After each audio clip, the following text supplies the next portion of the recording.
ये आकाशवाणी रायपुर है। प्रादेशिक समाचार बुलेटिन के साथ मैं शशिकांत यादव।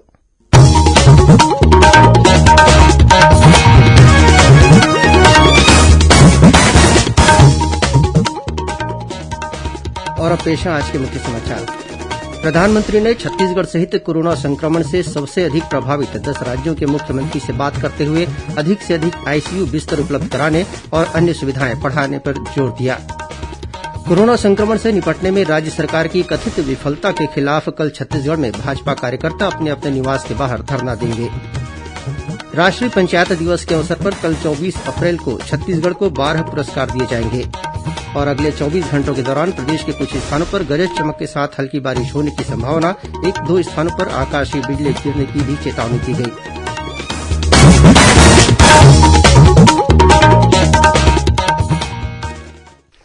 कोविड मरीजों की संख्या फिर से बढ़ रही है, इसलिए सभी श्रोताओं से अपील है कि कोई कोताही न बरतें, सभी सुरक्षा उपायों का पालन करें और 45 वर्ष से ऊपर के सभी लोग बेहिचक टीका लगवाएं, सुरक्षित रहें और इन आसान उपायों का पालन करें। कोविड-19 से बचाव और सुरक्षित रहने के 3 उपाय। मास्क लगाएं, 2 गज दूरी है जरूरी, सुरक्षित दूरी रखें, हाथ और मुंह साफ रखें। अब समाचार विस्तार से। प्रधानमंत्री नरेंद्र मोदी ने आज कोविड संक्रमण की स्थिति की समीक्षा की और संक्रमण से सबसे अधिक प्रभावित छत्तीसगढ़ सहित 10 राज्यों के मुख्यमंत्रियों से वीडियो कॉन्फ्रेंसिंग के जरिए बातचीत की। प्रधानमंत्री ने बैठक में इन राज्यों में अधिक से अधिक आईसीयू बिस्तर उपलब्ध कराने और अन्य सुविधाएं बढ़ाने पर जोर दिया। उन्होंने चिकित्सा ऑक्सीजन की उपलब्धता सुचारू करने की आवश्यकता पर भी बल दिया। बैठक के दौरान श्री मोदी ने महामारी पर रोक लगाने के बेहतर प्रबंधन के लिए जांच तेज करने और लघु रोकथाम क्षेत्र बनाने की बात कही। इस वर्चुअल बैठक में छत्तीसगढ़ के मुख्यमंत्री भूपेश बघेल ने केंद्र सरकार को मिलने वाली दर पर राज्यों को भी कोरोना वैक्सीन उपलब्ध कराने का अनुरोध प्रधानमंत्री से किया। उन्होंने कहा कि इससे राज्यों पर वित्तीय भार भी कम पड़ेगा। बैठक में मुख्यमंत्री ने स्वास्थ्य कर्मियों, फ्रंटलाइन वर्कर्स और 45 वर्ष से अधिक उम्र के लोगों के टीकाकरण के लिए प्रदेश को केंद्र सरकार से मिलने वाले वैक्सीन की आपूर्ति की समय सारणी से अवगत कराने का आग्रह किया। मुख्यमंत्री ने बैठक में रेमडेसिविर और अन्य जीवन रक्षक दवाइयों के उत्पादक राज्यों को प्राथमिकता से इन्हें दूसरे राज्यों को भी उपलब्ध कराए जाने की बात कही। उन्होंने प्रधानमंत्री से छत्तीसगढ़ में इस्पात उद्योगों की अधिकता को देखते हुए औद्योगिक ऑक्सीजन के उत्पादन और इसके उपयोग की अनुमति दिए जाने का भी आग्रह किया। इस बीच केंद्र सरकार ने निर्णय लिया है कि प्रधानमंत्री गरीब कल्याण अन्न योजना के अंतर्गत आगामी 2 महीने तक गरीबों को निःशुल्क अनाज उपलब्ध कराया जाएगा। इस योजना के तहत इस वर्ष मई और जून में प्रति माह प्रत्येक व्यक्ति को 5 किलो खाद्यान्न दिया जाएगा। भारतीय जनता पार्टी की प्रदेश इकाई कल 24 अप्रैल को राज्य सरकार के खिलाफ धरना प्रदर्शन करेगी। इस दौरान भाजपा कार्यकर्ता दोपहर 2 बजे से शाम 5 बजे तक अपने अपने निवास के बाहर धरना देंगे। इस संबंध में भाजपा के प्रदेश अध्यक्ष विष्णुदेव साय ने कहा कि प्रदेश में कोरोना संक्रमण लगातार बढ़ रहा है और जनसंख्या की दृष्टि से संक्रमण के मामले में छत्तीसगढ़ पहले स्थान पर आ गया है। श्री साय ने कहा कि राज्य सरकार स्वास्थ्य सुविधाओं को बेहतर करने, बिस्तर, ऑक्सीजन और वेंटिलेटर सुविधाएं उपलब्ध कराने में विफल रही है। उन्होंने राज्य सरकार पर कोरोना संक्रमण की रोकथाम में लापरवाही बरतने का आरोप लगाया। उन्होंने कहा कि राज्य सरकार कोरोना संक्रमण रोकने में असफल हुई है, इसलिए प्रदेश भाजपा के कार्यकर्ता 24 अप्रैल को धरना प्रदर्शन करेंगे। राष्ट्रीय पंचायत दिवस के अवसर पर कल 24 अप्रैल को छत्तीसगढ़ को 12 पुरस्कार दिए जाएंगे। नई दिल्ली में आयोजित इस समारोह में प्रधानमंत्री नरेंद्र मोदी वर्चुअल रूप से प्रदेश को यह पुरस्कार प्रदान करेंगे। गौरतलब है कि प्रदेश की पंचायती राज संस्थाओं को उनके उत्कृष्ट कार्यों के लिए राष्ट्रीय स्तर पर 12 पुरस्कारों से सम्मानित किया जाएगा। इन पुरस्कारों में ई पंचायत सहित कोंडागांव जिला पंचायत, गरियाबंद और तिल्दा जनपद पंचायत तथा 7 ग्राम पंचायतों को विभिन्न श्रेणियों में पुरस्कार दिए जाएंगे। प्रदेश में बढ़ते कोरोना संक्रमण की रफ्तार पर लगाम लगाने के लिए राज्य सरकार और विभिन्न सामाजिक संगठनों द्वारा प्रत्येक स्तर पर प्रयास किए जा रहे हैं। इसी कड़ी में रायपुर जिले में 7 नए कोविड केयर सेंटर शुरू किए जा रहे हैं। इन सेंटरों में मरीजों के इलाज के लिए 632 बिस्तरों की व्यवस्था की गई है। इनमें से 282 बिस्तर ऑक्सीजन की सुविधा वाले हैं। वहीं वर्तमान में लॉकडाउन के दौरान स्वयंसेवी संगठनों और समाज सेवी संस्थाओं द्वारा बीते 10 अप्रैल से अब तक 1,34,000 जरूरतमंद लोगों को भोजन के पैकेट उपलब्ध कराए गए हैं। उधर जगदलपुर में एक निजी समूह द्वारा शुरू किए गए 30 बिस्तरों के अस्थायी कोविड अस्पताल का सांसद दीपक बैज ने अवलोकन किया। इस दौरान उन्होंने अस्पताल प्रबंधन को कोरोना गाइडलाइन का पालन करने और मरीजों को बेहतर और समुचित सुविधा उपलब्ध कराने के निर्देश दिए। वहीं कोंडागांव जिला प्रशासन ने कालाबाजारी पर अंकुश लगाने के लिए सभी किराना, राशन और अन्य सामानों की मूल्य सूची जारी की है। साथ ही सभी दुकानदारों से निर्धारित मूल्य पर सामानों का विक्रय करने का निर्देश दिया है। इधर महासमुंद जिले में कोरोना संक्रमण की रोकथाम और आपातकालीन स्थिति से निपटने के लिए सेवानिवृत्त एलोपैथिक चिकित्सक, स्टाफ नर्स और लैब टेक्नीशियनों से आवेदन आमंत्रित किए गए हैं। आवेदक 27 अप्रैल तक आवेदन प्रस्तुत कर सकते हैं। इसी तरह कबीरधाम जिले में भी कोविड अस्पताल और कोविड केयर सेंटर में 3 माह तक सेवा देने के इच्छुक एमडी मेडिसिन, चिकित्सा अधिकारी, स्टाफ नर्स, फार्मासिस्ट और सफाई कर्मी से आवेदन आमंत्रित किए गए हैं। वहीं राजनांदगांव कलेक्टर टोपेश्वर वर्मा ने कहा है कि ऐसे कोरोना संक्रमित मरीज जो स्वस्थ होने के बाद भी अस्पताल से डिस्चार्ज नहीं होना चाहते, उनके खिलाफ कार्रवाई की जाएगी। उन्होंने कहा कि ऐसे मरीजों के ठीक होने के बाद अस्पताल में रहने से उनके फिर से संक्रमित होने की आशंका रहती है। साथ ही अन्य गंभीर मरीजों को बिस्तर भी नहीं मिल पाता। बिलासपुर रेलवे स्टेशन के प्लेटफॉर्म नंबर 1 पर आरपीएफ ने कोविड हेल्प डेस्क स्थापित किया है। इस हेल्प डेस्क द्वारा कोरोना के संबंध में आवश्यक जानकारी और दिशा निर्देश दिए जाएंगे। साथ ही कोविड अस्पतालों की जानकारी भी दी जाएगी। कोई भी रेलवे यात्री इस हेल्प डेस्क से सहायता ले सकता है। इस बीच नाक, कान और गला विशेषज्ञ डॉक्टर अनिल जैन ने लोगों को सैनिटाइजर की अपेक्षा साबुन से हाथ धोने पर जोर दिया। उन्होंने कहा कि साबुन से बार बार हाथ धोना कोरोना संक्रमण से बचाव के लिए ज्यादा उपयोगी है। साबुन से बार बार हाथ को धोना ज्यादा उपयोगी है बनिस्बत की अपन बार बार सैनिटाइजर का इस्तेमाल करते हैं। सतहों को सफाई के लिए सैनिटाइजर के उपयोग की जरूरत नहीं है। बार बार हाथ को धोना ही कोरोना से बचाव के लिए ज्यादा उपयोगी है बनिस्बत की हम हैंड सैनिटाइजर का इस्तेमाल करें। राज्य सरकार ने कोरोना संक्रमण से प्रभावित प्रदेश के जरूरतमंद लोगों की सहायता के लिए मुख्यमंत्री राहत कोष में स्वेच्छा से योगदान के लिए अधिकारी कर्मचारियों के अप्रैल माह के वेतन से 1 दिन की राशि कटौती करने के संबंध में दिशा निर्देश जारी किए हैं। गौरतलब है कि मुख्यमंत्री ने कोरोना संक्रमण से प्रभावित लोगों की सहायता के लिए शासकीय अधिकारियों कर्मचारियों से मुख्यमंत्री सहायता कोष में अंशदान देने की अपील की थी। इस बीच राजनांदगांव सांसद संतोष पांडेय ने डोंगरगढ़ में कोरोना संक्रमितों को बेहतर स्वास्थ्य सुविधा उपलब्ध कराने के लिए सांसद निधि से 6 लाख रूपये प्रदान किया है।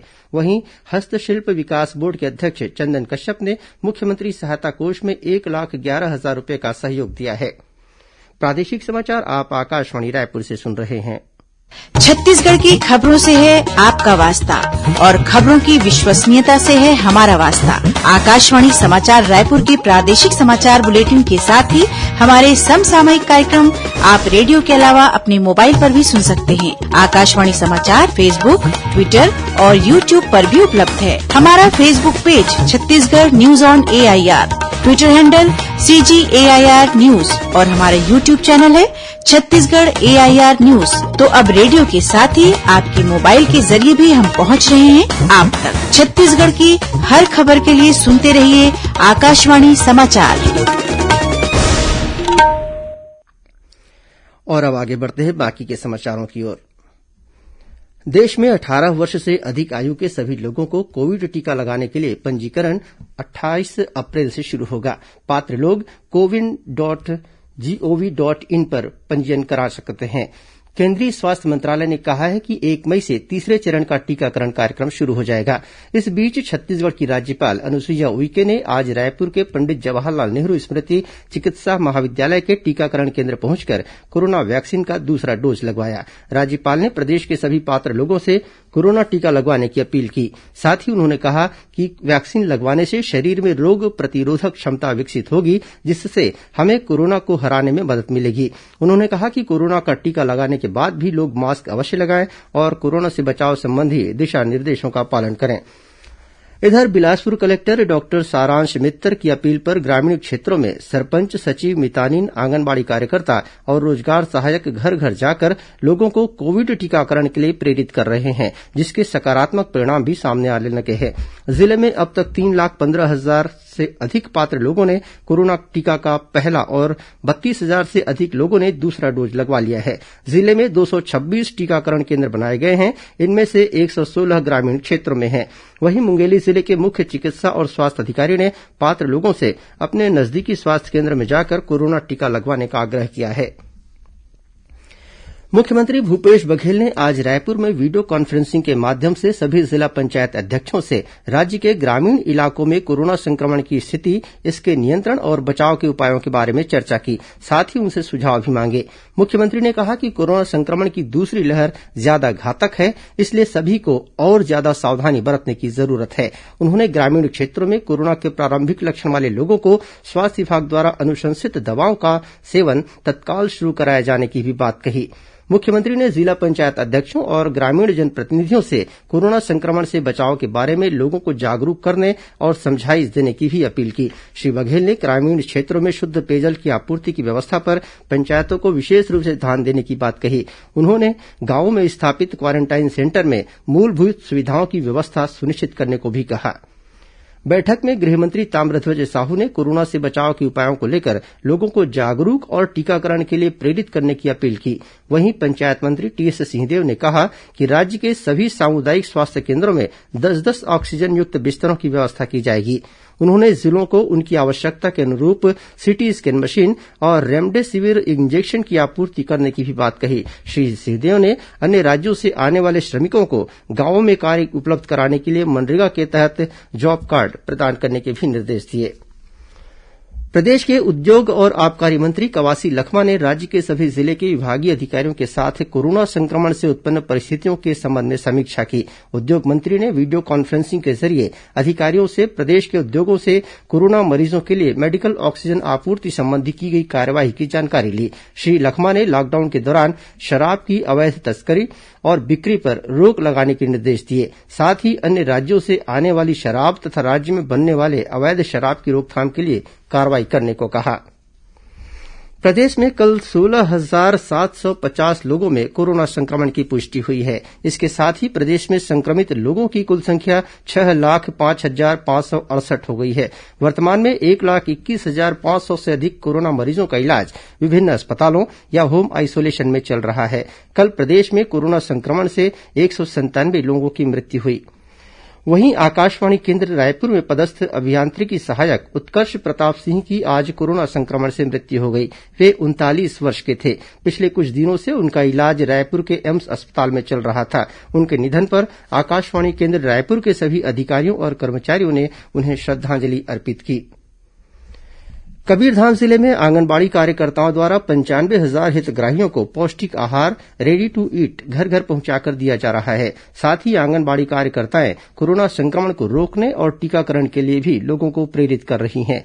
गौरतलब है कि जिले में 1685 आंगनबाड़ी केन्द्र हैं। इनके माध्यम से गर्भवती और शिशुवती महिलाओं, 6 माह से 6 वर्ष तक की आयु समूह के बच्चों तथा किशोरी बालक और बालिकाओं को रेडी टू ईट का वितरण किया जा रहा है। वितरण का कार्य हर माह के पहले और तीसरे मंगलवार को किया जाता है। और अब पेश है मौसम का हाल।